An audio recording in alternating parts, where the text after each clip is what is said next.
In the heart of Unonia, beneath the golden-hued skies of Liberty Point, the bells of the Grand Archives tolled gently over the tiled rooftops. Morning mist curled around marble columns as scholars hurried to their studies. On the upper floor of the western wing, a small, cluttered study room flickered with lamplight. The air inside was dry, thick with parchment and old ink. Calum hunched over a massive tome, its cracked leather cover groaning beneath his fingertips. "This can't be right," he muttered. He scratched his jaw, eyes darting between two columns of text that contradicted each other. One claimed the First Era ended during a volcanic winter. The other described a flourishing harvest in the same year. No one has noticed this? A soft knock echoed from the open doorway. "Still chasing myths, Cale?" said a wiry man with spectacles hanging from his collar. It was Alan, another scholar, more skeptical, more politically cautious. Calum didn't look up. "These aren't myths. Look, this copy from the Central Archives says one thing, but the manuscript I found in the Harmonia collection says the opposite." Alan smirked and stepped in, setting down a satchel. "You think you found some secret they're hiding? That there's more than what we're told?" He leaned in, whispering, "Careful, Cale. They don't like questions that cut too deep." Calum turned to him, voice low. "There's something off about how they frame history. Whole decades vanish between chapters. People mention once, then never again." Alan folded his arms. "Maybe they died. Maybe they weren't important. Then why are they in royal records? One of them was granted a governor's signet." Alan froze for one half of a beat. "A governor?" Calum nodded. "Before the five we have now, before the council, his name was Lucian Rourke. Disappeared. Wiped from most accounts. But I found two letters bearing his signature, one of them addressed to Liberty Point itself." Alan glanced toward the hallway. "You are going to get us both pulled from research access." "I am not stopping," Calum said quietly. "There is something wrong with this place." A few streets away, in a livelier part of Melodia, Lucas weaved through performers and painters setting up for the Day of Blends festival. He was a lean, sharp-eyed journalist with a voice recorder clipped to his belt and 3 pens behind his ear. He stopped at a fruit vendor. "Hey, Petra," he said with a smile. "Still haven't found your sister?" The vendor's face fell. She shook her head. Lucas nodded grimly. "Third one this month. All from different clusters. Disappear without a trace." Petra leaned in. "They say it is illness. Or they went traveling. But they are lying, Lucas. We all know it." "I believe you," he tapped his recorder. "But I need proof. Real proof." She slid him a paper pouch of citrus slices. "Start at the port checkpoint. The security overseer, Dalen, his cousin, went missing last week. He's been asking questions."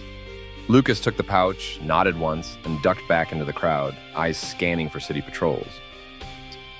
That afternoon, in the plaza near the central chamber, the governors appeared one by one. Natalia Moreau of Melodia emerged with a flourish, deep purple robes flowing behind her like a painter's ribbon. Lila Greenfield of Harmonia followed, trailed by aides and quiet chants from activists. Asher Vaughn, Innovar's tech leader, stepped from a black glass carriage, silent and focused, while Daniel Harper of Agraria nodded respectfully to passersby. Lastly came Andrew Wilson, tall, composed, wrapped in the soft tones of Sanctorum ceremonial silks. They greeted each other with tight smiles and rehearsed warmth, moving through a crowd of advisors and reporters, fielding questions about trade balances, agricultural quotas, and the rising calls for transparency. Lucas hovered near the edge of the plaza, notepad ready, pretending to scribble budget notes while watching their body language. Natalia laughed easily with Lila, but flinched when Asher walked too close. Andrew whispered something to Daniel, and they both nodded toward the old marble fountain, one used for private access beneath the plaza. Lucas narrowed his eyes. Then he saw something strange. A girl in uniform standing still. She wasn't watching the governors, she was watching the crowd. And then him. He turned sharply. She was gone. Back in the archives, Calum found himself pacing. Alan had left hours ago, but the idea wouldn't let go. He pulled out a thin sheet of tracing paper and began mapping the points mentioned in the letters. He muttered under his breath, "This can't be one region. This is wider than that. Where were these cities? Why are they missing from all current maps? A cold draft moved through the study. He paused. Something felt off.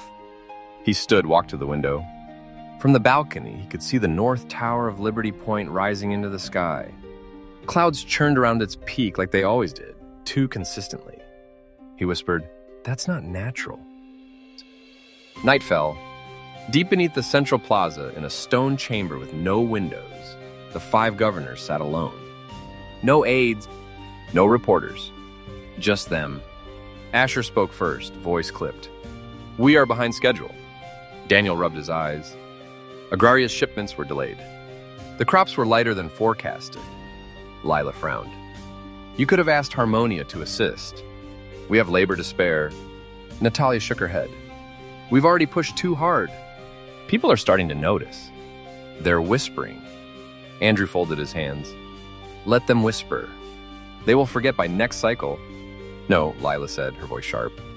"They won't. People are disappearing. Some of our own staff.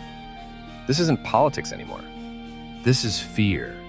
Asher rose, walked to the edge of the table, and placed a data crystal into a hidden console. A wall panel lit up. Dark silhouettes moved across a screen. "Then they'd better keep fearing," he said. "Because this is what we are dealing with now." They watched in silence as the footage played. Unmarked figures working under strange lights, surrounded by machinery unfamiliar even to Asher's teams. Natalia turned pale. Andrew looked away. Daniel whispered, "God help us." Asher didn't blink.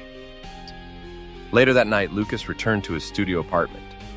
He pulled out the pouch Petra gave him and unwrapped it slowly. Beneath the fruit slices was a scrap of paper. An address. A warehouse. On the edge of the city.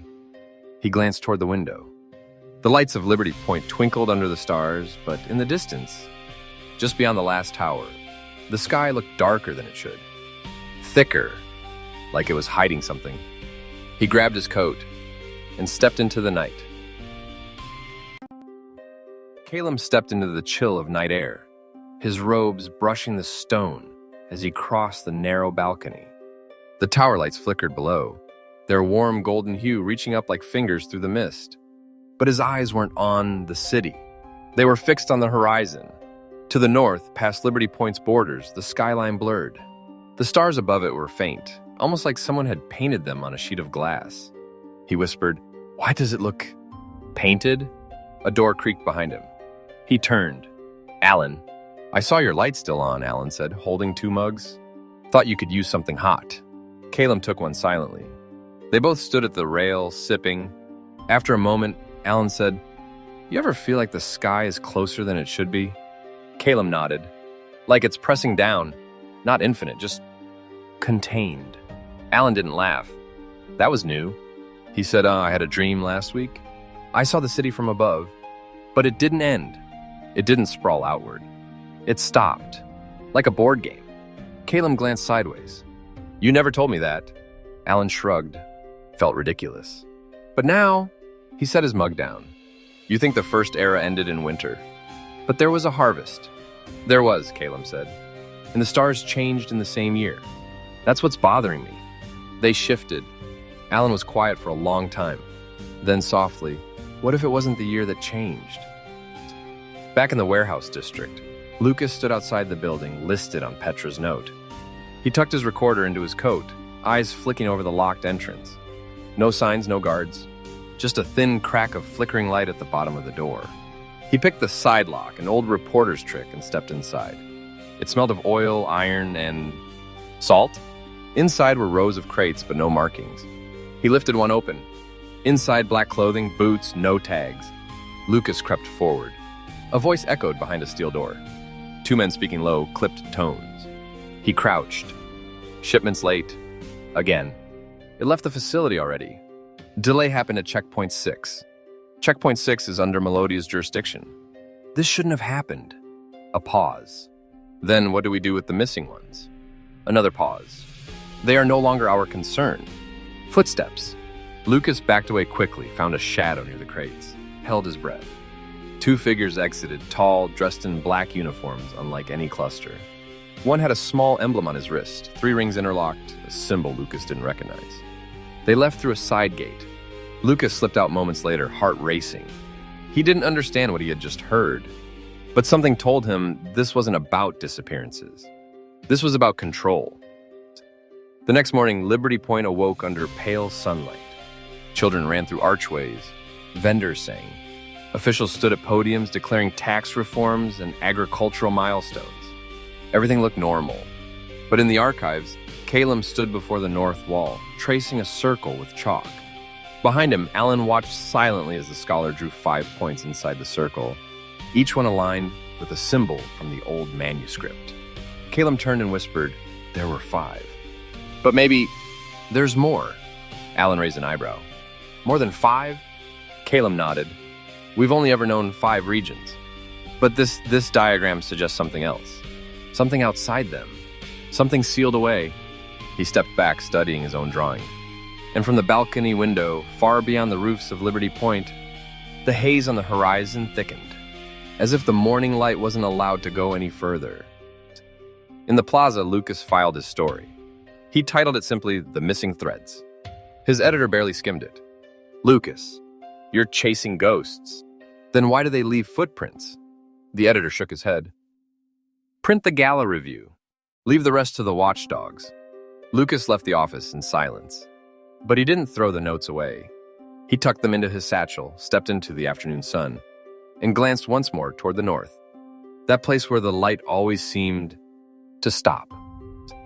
High above it all, unseen by the city's eyes, the sky rippled like water, and something behind it waited, still hidden,